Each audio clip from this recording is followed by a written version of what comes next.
होली का अर्थ है नफरत और घृणा को बाहर निकालकर प्रेम करें। नफरत की होली जलाओ और प्रेम का रंग बरसाओ। नमस्कार, मैं पिंकी आपके लिए होली के इतिहास से जुड़ी कहानी लेके आई हूँ। जब होली का गुलाल उड़ता है तो आधी से ज्यादा दुनिया रंगारंग हो जाती है। आज हम होली का इतिहास जानेंगे और करेंगे होली के नायक और नायिका के बारे में बात। नायक वही वृंदावन की गोपियां जिसके प्रेम रंग में सराबोर थी। कृष्ण और नायिका वही जिनके बिना कृष्ण का नाम कुछ अधूरा सा लगता है। राधे कृष्ण। क्या थी राधा और कृष्ण की प्रेम कहानी? 5000 वर्ष बीत जाने के बाद भी भारतवर्ष की हर प्रेम कहानी में राधा और कृष्ण का हृदय धड़कता हुआ सुनाई देता है। लेकिन इससे पहले हम होली का इतिहास जान लेते हैं। होली का त्योहार भगवान श्री हरि विष्णु और उनके भक्त प्रहलाद के प्रेम की समृद्धि और सम्मान में मनाया जाता है। हमारे इतिहास में प्रहलाद की बड़ी सुंदर कथा है। भक्त प्रहलाद का पिता एक राजा हिरण्यकश्यप था जो बहुत अत्याचारी और एक असुर राजा था। उसने घोर तपस्या करके 5 वरदान प्राप्त कर लिए थे। उसे ना कोई मनुष्य मार सकता था, ना ही जानवर। उसकी मृत्यु ना घर के अंदर हो सकती थी, ना घर के बाहर, ना दिन में, ना रात में, ना किसी अस्त्र से, ना किसी शस्त्र से, ना जल में, ना धरती पर और ना ही आकाश में। ये 5 वरदान प्राप्त करके वह अमर हो गया और उसने तीनों लोकों में हाहाकार मचा दिया।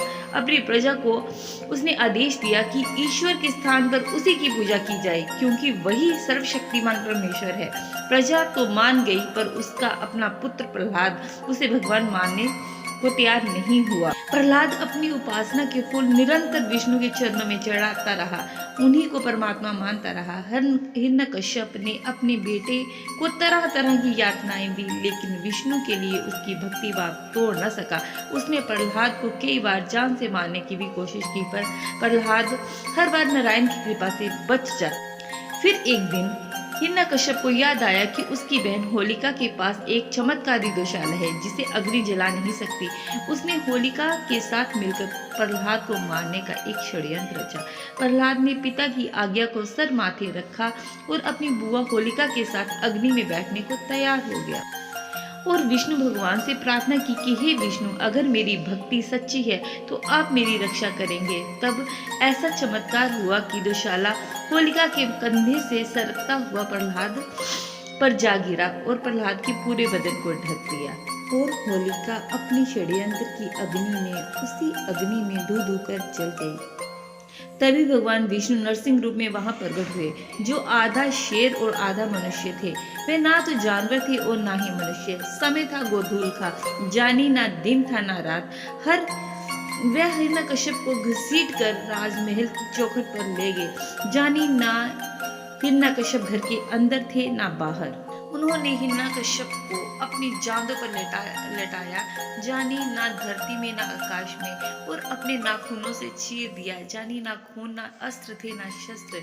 भगवान विष्णु ने हिरण्यकश्यप का अंत कर दिया। जानी अन्याय पर न्याय की जीत हुई। ये उत्सव होली कहलाया और होलिका का अग्नि में जलना होलिका दहन कहलाया।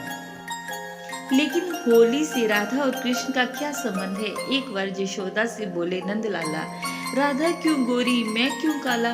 कृष्ण को अपने सामने रंग से बड़ी शिकायत थी। उस पर जब वह गोरे रंग वाली राधा को देखते तो शिकायत दुगनी हो जाती। एक दिन वह माँ यशोदा से पूछ बैठे, मैया राधा गोरी क्यों और मैं काला क्यों? प्रकृति ने मेरे साथ ऐसा भेदभाव क्यों किया? माँ यशोदा उसे टालने के लिए बोली, जा तू राधा के मुंह पर रंग मल दे, फिर वह भी सांवली हो जाएगी। और सांवली ही क्यों, तू जिस रंग में चाहे राधा को उस रंग में रंग दे। कृष्ण को ये बात पसंद आ गई। वे दोनों हाथों में रंग लेकर चल गए राधा को खोजने। तभी से ब्रिज में होली का त्योहार बड़ी धूमधाम से मनाया जाता है। कृष्ण राधा को अपने रंग में रंगना चाहते थे, क्योंकि वे जन्म जन्मांतर से राधा के रंग में रंगे हुए थे। उन दोनों का प्यार बेशक था, साथ रहना भी कोई शर्त नहीं थी, लेकिन हमेशा के लिए एक दूसरे का हो जाने में भी कोई शर्त नहीं थी। कहते हैं जब कृष्ण अपने मामा कंस का वध करने के लिए वृंदावन छोड़कर जा रहे थे तो राधा ने बड़ी आस लगा कर कहा, मुझसे विवाह कर लो कान्हा, फिर मुझे भी अपने साथ ले चलो। राधा की बात सुनते ही कान्हा ने अपना मुंह फेर लिया और राधा की तरफ पीठ करके खड़े हो गए।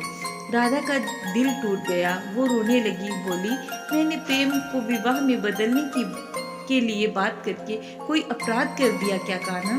तुमने तो मुझसे नजरें ही फेर ली। मेरी तरफ देखो तो।